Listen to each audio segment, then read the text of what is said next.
Halo, selamat datang di Podsi Podcast with Si Today bareng gue sama Adit Insomnia. Dan sebelum kita mulai acara ini, gue mau kasih tau dulu kalau acara ini direkam dengan tetap mengikuti protokol kesehatan, mencuci tangan, memakai masker, dan juga menjaga jarak, dan semua kru yang bertugas sudah melakukan swab antigen. Jadi insya Allah aman ya. Dan hari ini gue akan mengajak teman-teman throwback mengingat masa kejayaan musik rock di Indonesia. Ini terutama di tahun 90-an. Ini sama rockstar beneran. Ya, jadi kita akan ngulik kehidupan dia sebagai rockstar seperti apa zaman dulu. Jadi kalau misalkan kita ngobrolin soal rock, sebenarnya masa kejayaan musik rock Indonesia itu adanya di tahun 80-an sampai tahun 90-an, ya kan? Cuman pada dasarnya memang hal ini seiring dengan pengaruh band rock dunia yang juga populer di saat itu. Yang mungkin kalau kita ingat bareng-bareng dulu ya, band-band rock yang ada di tahun 90-an dulu ada, mungkin kalau gue nggak salah Metallica, terus juga ada Bon Jovi, terus juga mungkin kalau musik distorsinya banyak banget yang mempengaruhi kita di tahun 90 ada Green Day. Walaupun sebenarnya lebih ke musik punk rock, ada Nirvana, walaupun musiknya sebenarnya grunge, tapi itu mempengaruhi selera musik kita zaman dulu sebagai penyuka musik rock.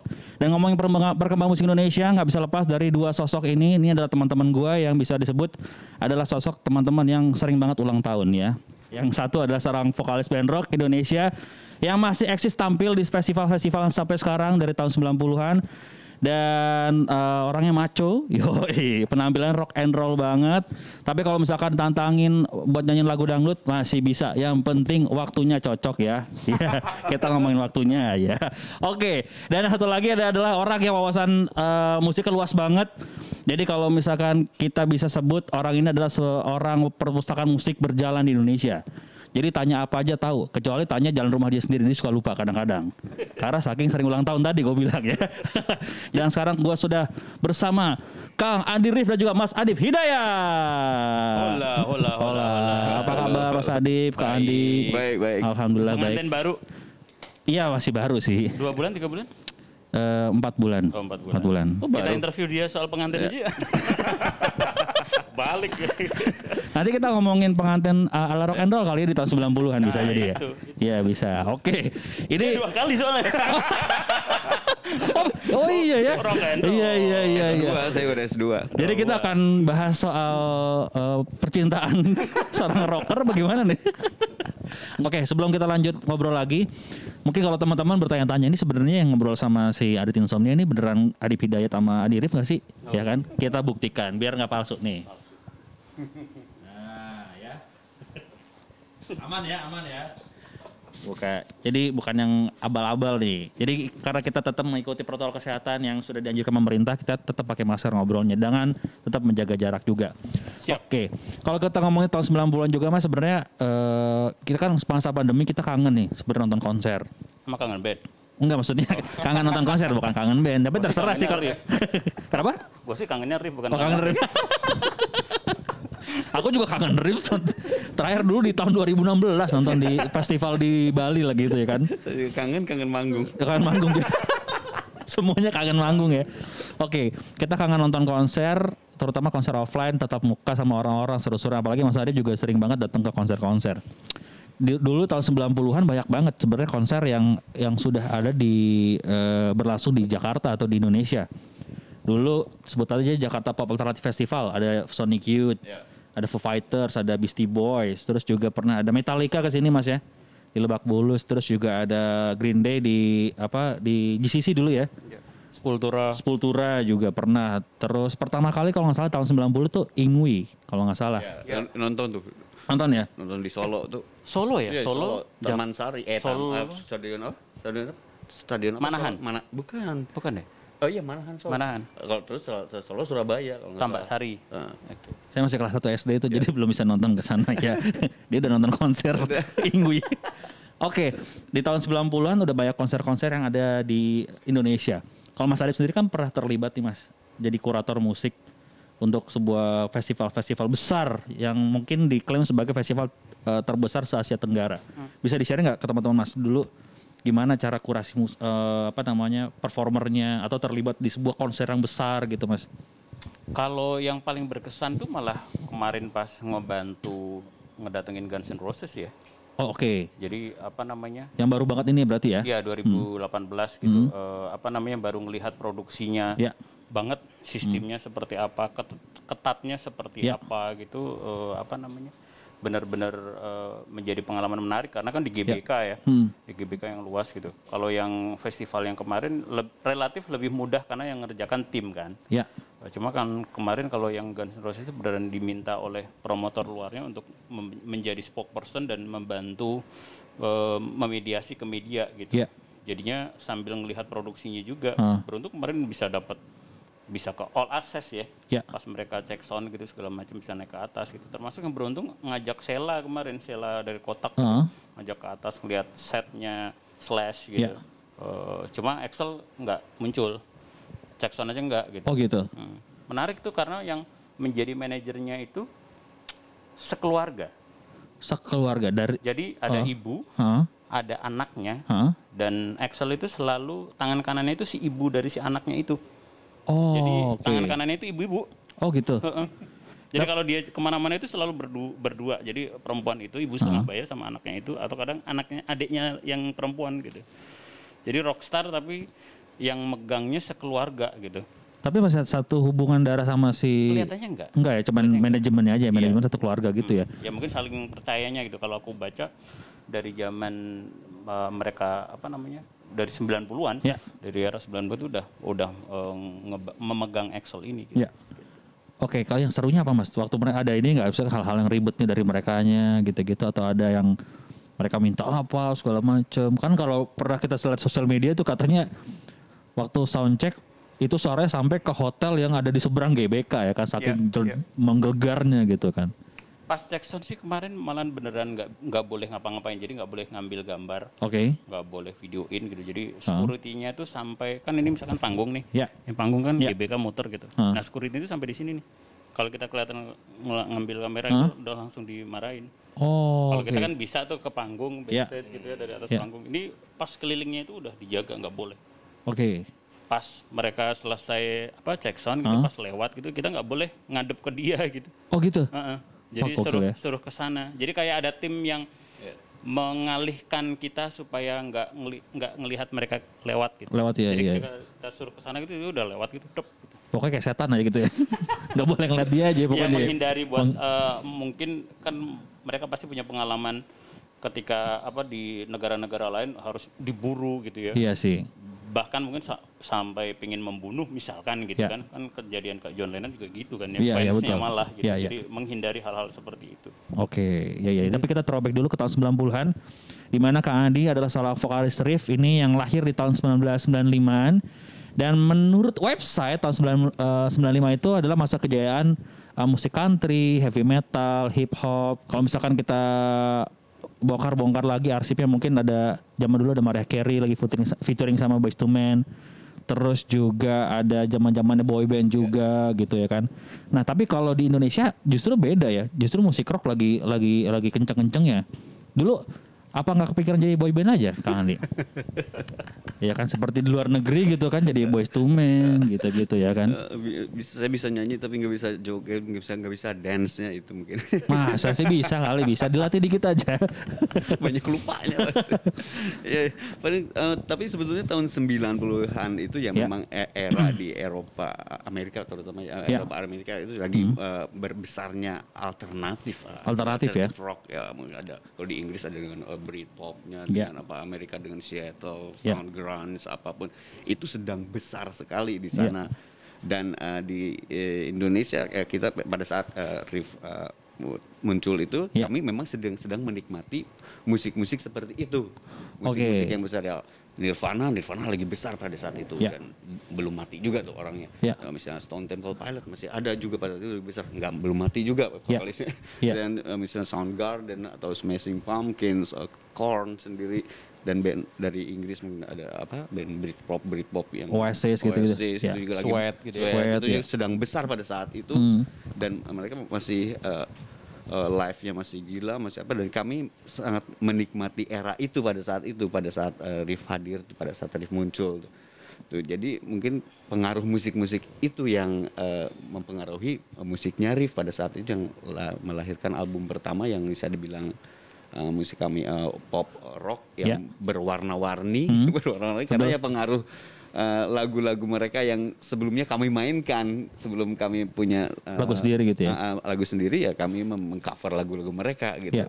Dan pada saat itu kami cukup besar di Bandung dengan mengcover lagu-lagu mereka dan kami punya masa yang luar biasa di Bandung padahal kami hanya mengcover lagu-lagu mereka gitu. Jadi begitu lahir album kami sendiri original songnya ya pengaruh-pengaruh dari band-band yang kami mainkan itu yang muncul di warna musik kami mungkin seperti itu ya. Oke dulu tapi kalau karena Kang Andi dan Rif itu muncul dari Bandung, sebenarnya tahun itu yang lagi rame selain apa ya lagu-lagu band-band tadi apa lagi Kang Andi? Dulu apa ya skenanya itu seperti apa sih di Bandung? Itu ya band-band kafe gitu ya. Kalau band kafe band kafe mungkin Rif band pertama yang mendobrak kafe dengan memainkan lagu rock. Pada saat itu, karena pada saat itu di Bandung tuh besar band-band dengan R&B, jazz, reggae, bahkan wave ya, bahkan band-band Filipin tuh lagi luar biasa tuh pada saat itu band-band Filipin di kafe-kafe besar di Bandung tuh. Jadi mungkin Rif adalah band pertama yang berani memainkan lagu rock dan akhirnya kita bisa punya masa yang cukup banyak. Dan pada saat itu teman-teman band lain pun di luar itu yang bisa manggung di Saparua, Gelora Saparua. Seperti dibilang ya ada The Wave, Pure Saturday atau apa yang mereka band ya. Pas band terus Open itu yang mereka yang sudah punya album-album sendiri pun itu besar juga di Bandung. Ya jadi musik seperti itu. Tapi di sisi lain ya hip hop udah mulai terus R&B luar biasa di Bandung tuh ya top 40 band juga sangat besar sekali di Bandung. Seperti itu jadi sebenarnya dulu macam-macam ya di sana ya. Macam-macam banget berwarna sekali. Jadi kalau underground juga macam-macam ya. Hardcore. Ya, mungkin band-band indie yang dimulai mungkin dari Bandung ya yang memulai indie label itu yang mengawali dari eranya Pas Band, Pupan seperti itu. Pure Saturday. Mereka lah yang mengawali itu gitu. Dulu waktu bandnya masih ini ya, masih namanya Badai dulu. Itu awal terbentuk karena kita nggak kepikiran apa nama bandnya. Ya udah deh nama ini aja. Inisial personilnya Baron, Andi, Dwi, Ade, Iwan, Badai. Kalau bertahan sampai sekarang bisa kolaborasi sama Syahrini itu ya? Apa tuh? Ya kan Badai kan cetar Badai gitu kalau Syahrini ya kan. Sama Badai Krispati juga bisa. Oh bisa juga iya. Badai nggak jadi di Krispati, jadi di Rif jadinya. Iya. Kalau tadi Kak Andi sempat cerita Mas Adif, dia di Bandung mungkin ya lagi banyak-banyaknya di skena kan lagi muncul. Genre musik band-band juga yang sukses sampai sekarang mungkin tetap bertahan untuk bawain musik yang mereka suka atau mereka bawakan. Nah sebenarnya kalau tiba-tiba di Rif datang di industri waktu itu ya kan dengan perkembangan musik Indonesia yang lagi keren-kerennya, pandangan Mas Adip dulu gimana? Rif pas datang, wah ini ada sebuah band dari Bandung namanya Rif nih. Gitu. Yang patut mendapat kredit juga masuknya Sony Music Indonesia ya secara resmi ke Indonesia gitu. Jadi waktu itu kan label-label masih lokal ya, kayak Aquarius, Musika gitu, Indosmar Sakti gitu ya. Tapi ketika Sony Music masuk itu terus disusul yang lain gitu, ada BMG, terus ada EMI, ada Warner, ada Universal gitu. Tapi khusus pada Sony itu memang mereka paling jeli mencari bakat baru dengan beragam genre. Kan ada sosok Pak Yan Juhana ya, A&R Art yang menemukan riff juga Pak Yan gitu. Sampai akhirnya Sony bikin kompilasi Indie 10 gitu kan. Di situ ada padi, ada Wong, ada coklat gitu yang akhirnya menjadi cetak biru untuk musik Indonesia modern ya, boleh dibilang ya gitu. Karena Pak Yan tidak hanya mencari menerima demo, tapi kalau berdasarkan ceritanya gitu dia memang mencari kemana-mana gitu. Saya termasuk menjadi saksi ketika menawarkan Navikula gitu. Navikula dari Bali ke Pak Yan gitu. Karena sudah lebih dulu Superman is Dead ya desain gitu. Terus kemudian Pak, ini dengerin deh Navikula, ini grunge nih gitu. Kepengaruh Alice in Chains nih. Oh iya kayak apa gitu. Pas dengerin dia beneran terbang ke Bali ketemu anak-anaknya gitu. Wah segitunya berarti. Segitunya gitu. Jadi pencarian bakatnya beneran nggak nunggu bola ya, jemput bola justru jadi dia datang dia ngeliat kayak Riff kalau nggak salah dia sampai datang ke ke kalian main gitu ke Ohara Tavern itu beberapa kali ya. Jadi itu yang menurut saya perlu mendapat kredit juga karena sebelumnya bisa jadi musik rock yang dikeluarkan oleh Pak Lok Selebor yang mendominasi ya. Rock Surabaya gitu. Jamrut lah gitu yang tadi Andi bilang gitu, yang suaranya kayak Arul gitu, melengking tinggi. Yang mana aduh mungkin itu bukan karakter teman-teman di Bandung dan di Jakarta gitu. Karena kemudian seiring waktu juga dengan ketika indie label itu dilahirkan dengan lahirnya album For Through the Shape-nya Pas Band ya. Terus kemudian Pupen rekaman, Pure Saturday rilis lewat High gitu. Akhirnya terbuka orang untuk mencari karya-karya baru, band baru itu banyak nih gitu. Radio menjadi peran penting, katanya mereka menjadi salah satu yang dikirimin dulu ya. Kirimin dulu putar gitu. OS kalau nggak salah ya, OS di Bandung tuh ya. Itu memiliki program-program yang mendukung untuk musik baru gitu. Bahkan mereka sampai bikin chart kalau nggak salah. Chart khusus artis yang belum sign di label gitu. Kita bisa bilang indie lah berarti dulu ya. Jadi bisa dengerin wah gitu. Jadi menarik gitu untuk perkembangannya. Nah, dari situ kemudian ada Sony Music itu dan kemudian yang label yang lain juga mengikuti gitu. Untuk nge-sign artis yang lain. Berarti kalau bisa dibilang secara teknis juga udah kan tadi kan mereka tuh bisa kalau dulu kan harus nyanyi secara bagus, kalau sekarang bisa di-touch up lah ibaratnya. Ada lagi gak yang kesulitan-kesulitan yang memang lo tuh dulu nggak tahu gue sulitnya kayak gini gitu. Mungkin yang sampai sekarang tuh masih sekarang nggak relate gitu. Mungkin kayak begini, saya bernyanyi dan membentuk band ini hanya sekedar teman-teman yang senang bermusik, main musik sama-sama, terus kita dapat panggung, udah senang, kita nggak berpikir jauh pada saat itu tuh, hanya senang main musik, dan sampai suatu hari kita harus bisa nulis lagu sendiri. Sebelumnya kami nggak bisa nulis lagu gitu sendiri, hanya main cover gitu ya. Saat itu perjalanan mulai nulis lagu, ternyata setelah begitu beneran bisa nulis lagu dan lagu itu sukses di pasaran dan bisa mengangkat nama kami, bonus dari hasil kerja para kita dan kita pun berusaha manggung di kafe aja itu susah banget. Pernah kejadian besar di Bandung. Ada satu kafe itu di Kemang, minta kita, wah ini band keren nih di Bandung, gila ininya, kita coba yuk trial buat di sana, Jakarta gitu Jakarta di Kemang. Mereka kita datang nggak mikir tamu di kafe itu seperti apa, kayak seperti apa tamu, main lah, 5 lagu, 1 meja pulang. Sampai mau lagu ke-8 pada pulang penontonnya. Ternyata musik kami tidak cocok dengan konsep kafe tersebut. Mungkin itu salah satu cerita yang lucu juga gitu, kita tidak semudah itu untuk menapak karir menjadi bisa dengan sign kontrak dengan label besar gitu. Tapi yang bersyukur ada seperti Mas Adi bilang tadi, akhirnya kita diburu oleh satu label besar yang pada saat itu mulai masuk Indonesia, dan Riff adalah produk pertama dari label tersebut gitu pada saat itu. Tapi itu pun setelah jam terbang kami cukup panjang gitu. Nggak instan gitu ya. Betul. Jadi kalau anak sekarang nih cover juga, cuman di YouTube terkenal, langsung dicariin pencipta lagu, desain kontrak jadi. Kalau dulu kan dari kafe ke kafe dulu gitu. Iya. Seperti perjalanan teman-teman Sila on Seven itu, mereka berjalan dari Jogja naik mobil sama-sama ke label untuk menawarkan ininya mereka gitu. Itu kan hal yang luar biasa gitu, jerih payah yang luar biasa, tapi ya berbuah yang luar biasa juga sekarang kan. Betul ya, kayak The Massive juga kan ikut festival-festival gitu ya Mas Adip ya. Iya, memang seperti itu perjuangannya dulu tuh lebih berasa ya kan.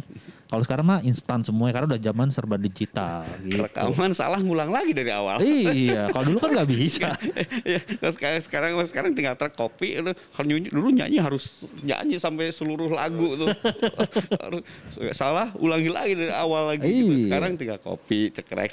Iya, lebih gampang, lebih dimudahkan. Ya saya tahu sih orang-orang ini pasti yang memang musisi-musisi yang dari dulu udah kesel juga. Kenapa nggak dari dulu ya? Oke, kalau sekarang gue mau nanya ke Mas Adip. Ini Mas Adip sebagai pengamat dunia musik dari zaman dulu, Mas. Kalau bedanya dari zaman dulu sama sekarang udah jelas tadi kan beda, kan ada analog sama digital. Nah kalau sekarang kan semua itu serba digital gitu. Kalau dari Mas Adip sendiri pandangannya apa nih? Pro kontranya dari zaman dulu sama zaman sekarang? Ya boleh dibilang perkembangan yang tidak bisa ditebak, tapi semuanya harus adaptasi sih gitu. Kalau tadi mengomentari apa yang Andi bilang gitu, mungkin generasi sekarang juga tidak akan Tahu, bayangkan lu berkarya tapi nggak ada sosial media. Ya. Kebayang kan? Ya, kebayang. Jadi ketika gue punya lagu, mau dibawa kemana? Ya. Gue harus nyari orang yang bisa menjadikan ini sampai akhirnya rekaman, akhirnya dijadiin karya, akhirnya jadi kaset, CD gitu ya, diputar di radio, ada di TV gitu. Kalau sekarang kan semuanya bisa menjadi apapun gitu, bikin video klip sendiri, lagu sendiri, mau featuring siapapun bisa gitu. Anak sekarang kan gampang sekali berkomunikasi dengan teman siapapun, bahkan artis ya. Berkolaborasi itu sekarang saling follow di Instagram. DM, kontakan, ketemu studio, jadi lagu. Betul. Gitu. Label boleh dibilang malah pada bikin label sendiri gitu. Jadi menurut saya malah menjadi hal yang sangat sangat mudah sekali saat ini gitu. Tapi mudah itu menurut saya imbasnya adalah persaingannya luar biasa. Jadi tidak peduli lagi nama besar, tidak peduli lagi nama baru ketika karya lu dipromosikan dengan baik dan benar, ketika strateginya pas gitu ya, packagingnya sesuai, menarik gitu, otomatis pasar akan merespon gitu. Dan jangan lupa sangat mudah sekali juga karya itu hilang, karena kan tiap minggu, tiap hari ada lagu baru. Betul. Tiap ya Jumat kan? tuh, tiap Jumat. Tiap Jumat itu wah gila, kita udah lupa seminggu, 2 minggu, 3 minggu, sebulan lalu siapa yang udah ngerilis karya. Betul. Kalau karya itu nggak dipanjang umurkan oleh si musisinya atau labelnya atau siapapun yang terlibat dalam mempromosikannya itu gitu. Kita udah lupa bahwa Foo Fighter baru rilis album baru bulan lalu ya, udah lupa kan? Weezer baru rilis album baru, Pearl Jam baru rilis album baru tahun lalu, Tame Impala baru rilis juga. Jadi menurut saya pekerjaan rumahnya dimudahkan semuanya untuk kerjasama sekarang bukan isu lagi. Kalau dulu kan label A sama label B, wah susah nih kerjasama, panjang lah. Kalau sekarang tiba-tiba karya udah ada, izin belakangan deh gitu. Label ribet ditinggalin gitu. Iya benar. Kan sekarang gampangnya adalah gini Dit, kita akan susah nanya si artis yang di label itu sekarang siapa sih?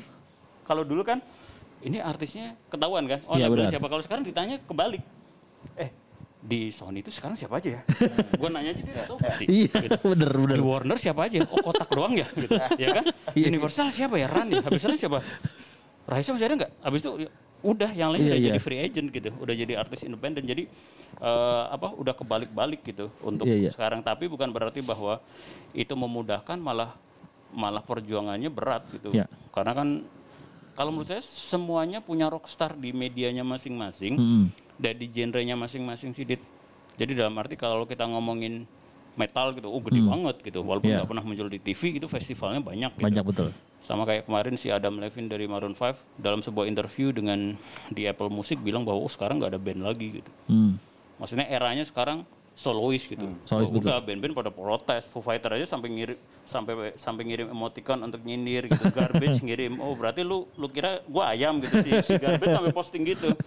Maksudnya adalah kalau kita lihat festival-festival kayak Download gitu, kayak Hellfest gitu, kayak Awaken gitu, semuanya Iron Maiden masih jadi headliner, Kiss masih jadi headliner gitu. Tapi kalau ngomongin Grammy gitu ya memang pangsanya kayak gitu, Bruno Mars, Taylor Swift gitu. Atau mungkin grup-grup kali ya, grup-grup yang bukan band tapi boy band mungkin. Betul, gitu ya. Jadi memang punya setiap genre menurut saya punya rockstar masing-masing dan punya wadah untuk untuk eksisnya itu gitu. Walaupun tetap ada yang irisan ya. Irisan tuh dalam arti dia bisa muncul di TV, dia udah di festival, dia di independennya juga kuat gitu. Ada, coba kan nggak banyak yang kayak gitu. Kayak gitu. Jadi itu tadi sih tantangannya lebih banyak untuk kita, bagaimana karya kita bisa sampai gitu. Tapi tetap ujungnya lagu sih. Jadi ketika lagu itu jadi dia akan berbicara ya, membawa musisinya sampai ke tataran yang kita tidak tahu gitu. Oke. Kalau kita balik lagi ke zaman dulu nih Kang Andi, tahun 90-an baru sign kontrak dengan Sony Music dengan sebuah label besar lah gitu ya. Menjadi band yang dikenal gitu, band dikenal Indonesia, bukan cuma di Bandung doang. Gitu. Dulu kayak gimana tuh? Godaan-godaannya sebagai seorang rockstar pasti ada. Terus kalau zaman sekarang tuh kan sebenarnya banyak konflik nih. Misalkan ada musisi apa yang bilang berantem musisi ini begini. Kalau dulu tuh ibaratnya zaman dulu ada konflik-konflik itu juga di tongkrongan musisi di Bandung atau di mana gitu. Atau gosip-gosip underground deh zaman-zaman dulu tuh ada seperti apa sih, kita pengen tahu Kang Andi. Kalau atau intricate apa itu nggak ada ya, nggak ada. Cuma kalau Bandung tuh dulu kayak terbagi ke Bandung Selatan, beda musik rocknya yang mereka mainin dan Bandung Utara nih, Bandung ke batas Bandung Selatan tuh Ciwidey gitu ke sana. Selatan tuh ya kayak Kopo, Muhammad Toha, itu di sana metal banget rocknya. Kalau band-band itu yang agak ke atas ke arah Bandung pusat ke arah atas itu baru tuh yang era alternatif gitu tuh, yang grunge, Britpop, yang itu seperti itu. Tapi ya masing-masing band punya warna sendiri yang mereka mainkan gitu. Tapi mereka tidak ada kok saling gimana, bahkan itu sering jadi dikumpulin di di Gelora Saparua, biasanya ada festival musik ya warna-warna band berwarna-warni itu ya tampil sama-sama gitu, tidak ada saling konflik apa nggak ada ya. Selama era saya itu saya belum merasakan itu karena saya tidak pernah mengalami hal tersebut gitu. Atau tidak pernah sadar waktu saat itu. Pura-pura nggak tahu aja lah. Tapi bener kok yang Andi bilang, gue pernah di Saparua nonton itu ada Dewa tapi ada juga Pas, ada Pupen gitu. Terus ada Jasad. Wow. Jadi maksudnya bermacam-macam tuh ya. Iya, beragam gitu. Jadi kayak pensi sebenarnya. Kayak pensi udah lebur aja, headlinernya siapa, nggak melulu harus yang pop, rock, R&B atau apa gitu. Tiba-tiba Rida Sita Dewi gitu. Jadi udah apa namanya, nyampur aja dan nggak pernah ada berantem. Mereka mau menunggu ya band-band idola mereka gitu ya, nggak sampai lu turun dulu segala macam, nggak ada gitu ya. Nah tapi kalau tadi balik lagi, kalau baru-baru jadi seorang rockstar tuh kayak gimana waktu tour, ada godaan-godaan seperti apa? Sampai S2 tadi. Sampai S2. Ya mungkin bisa juga gitu. Ya, album pertama saya lulus S1. Oh gitu ya. Itu album pas S1 tuh album pertama tuh. Iya, apalagi kan kita tidak bisa pungkiri waktu di era-era itu juga kan lagi kenceng-kencengnya juga. Maksudnya ya maaf nih, kayak misalkan musisi lekat dengan narkoba gitu kan, bahkan dulu vokalis band atau personil band yang terjerat kasus narkoba juga ada. Itu kan sebuah cobaan ya. Memang nggak bisa dipungkiri ya, begitu kita mulai populer dan banyak sekali orang yang menyukai dan pengikutnya udah banyak sampai interview di radio aja gitu, di radio tuh sampai digubrak-gubrak itu misalnya ruangan kaca ini kita interview di luar tuh udah kita gak bisa keluar lah, terus keluar kita harus masuk mobil polisi karena untuk mengamankan kita dari kerumunan mereka, dari jalan mereka itu. Terus ya di sisi lain ya seorang banyak yang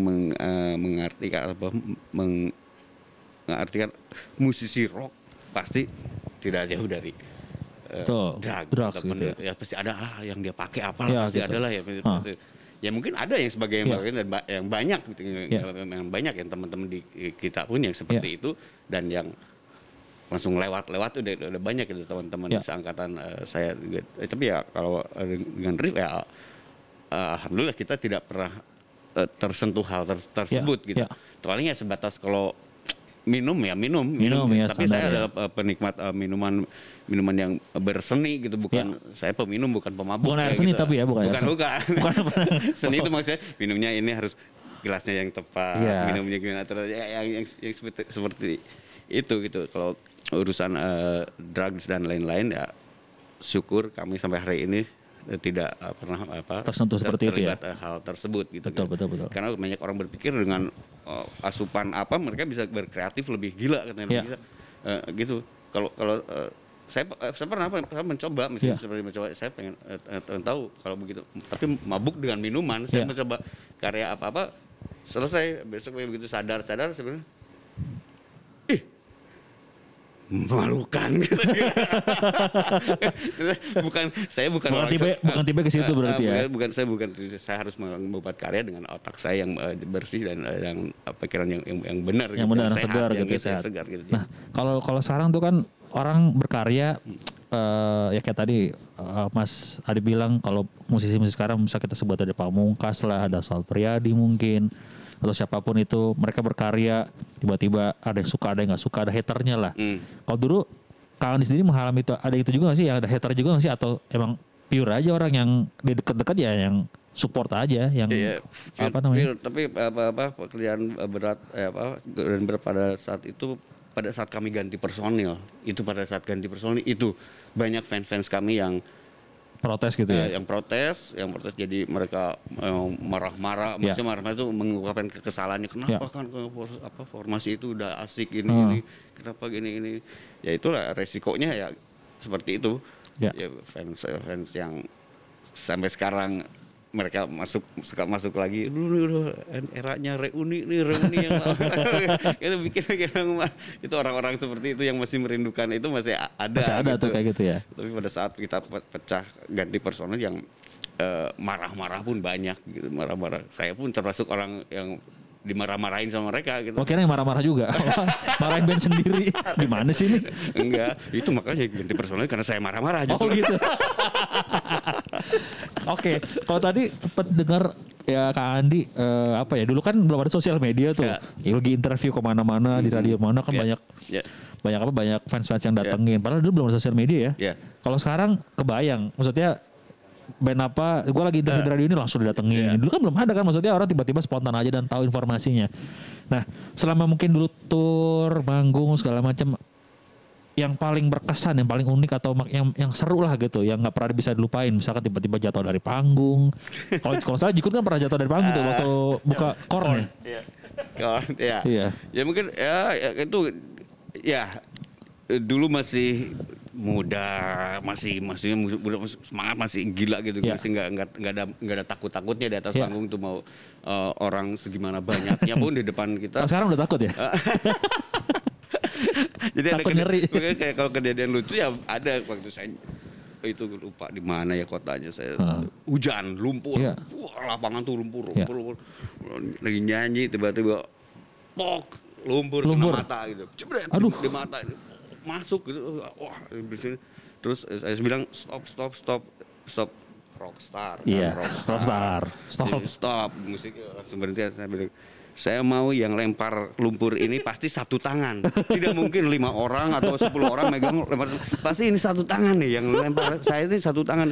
Coba yang merasa ngelempar ini acungkan tangannya ke atas, yang tidak merasa jangan satu pun gitu. Jadi saya coba nunggu satu orang dari ribuan penonton itu tuh. Tapi ada ngaku enggak? Terus saya minta lighting tuh. Tolong ini lacak tuh kan ada enggak yang ngacung gitu. Nggak ada, semuanya pada ke bawah gitu. Itu ya, hanya sebenarnya trik entertain saya aja seperti itu, dibikin mereka siapa yang harus ngaku gitu. Iya. Nggak mungkin kan 5 orang megang satu lumpur gitu. Semua yang kalau 5 pasti 5 pak. Kalau 5 itu mengincar satu band ya. Gua ngincar vokalisnya doang. Tapi jadi inget ada satu kasus kayak gitu. Gua nggak akan nyebut nama bandnya sih, tapi band pop ini. Iya. Band pop. Gua ikut mereka dari Medan. Oke. Terus saat itu tampil di Aceh. Aceh tahu sendiri kan, kalau nonton dipisah, cowok dan cewek. Gitu. Nah, karena gue bareng mereka, gue bisa di atas panggung, gitu. Ternyata pas di sebuah lagu itu, lagu religi deh pokoknya. Oke. Pas lagu religi. Kita harus mikir siapa ya. Lagu religi. Penonton itu bikin vokalis marah. Ternyata dia mengacungkan jari tengah. Si penontonnya? Penonton. Pas si vokalis. Sama kayak Andi tadi, kita berhenti. Kalau ini ketahuan karena siang gitu. Jadi bawa ke belakang orang itu gitu. Oke. Sama security diamanin ke belakang lah. Gue dalam hati, ntar di belakang paling diajak ngobrol santai. Karena kan band religi kan. Betul. Dipeluk gitu. Iya. Pas sampai belakang si vokalis tuh lari, pukul lo anak itu. Wah, gue kaget kan. Wah kacau. Udah habis itu security juga panik gitu. Panik terus mengamankan karena kan itu di Aceh tahu sendiri. Oke. Kalau itu tahun berapa Sadip? Tahun berapa ya? Tahun 2000 berapa ya? 2000 awal 2007. Oke. Kalau bapak anak itu gam kan bisa. Iya kan? Habis cari hotelnya. Iya benar. Jadi band pop pokoknya. Band pop ya. Yang punya album religi. Oke. Yang punya album religi bukan band religi ya. Dia lebih rockstar daripada rockstar gitu. Ini Kang Andi juga kalau ketemu dipukul pasti gak ketemu aja gak ngaku. Dia tadi bilang tadi kan action kan. Oh iya, karena gak ketemu. Kalau ketemu juga kayaknya mah gue kesel gue pukul. Yang terakhir dari Mas Adun juga Kak Andi, ini kan lagi masa pandemi nih, kita udah setahun lebih lah ya. Udah setahun kali ya, udah setahun pas lah ya. Baru ulang tahun. Ulang tahun kemarin-kemarin. Coronaversary. Semoga gak ada yang keduanya ya, cuman 1 tahun doang nih. Oke, salah satu yang terdampak juga adalah teman-teman musisi pastinya ya kan.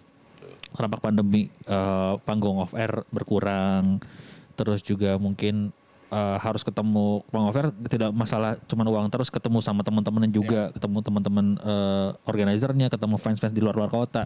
Nah kalau dari Mas Adib sama Kang Andi sendiri, gimana sih teman-teman yang lagi nonton ini supaya tetap bisa mendukung musisi lokal terutama ya? Apa yang mereka harus lakukan?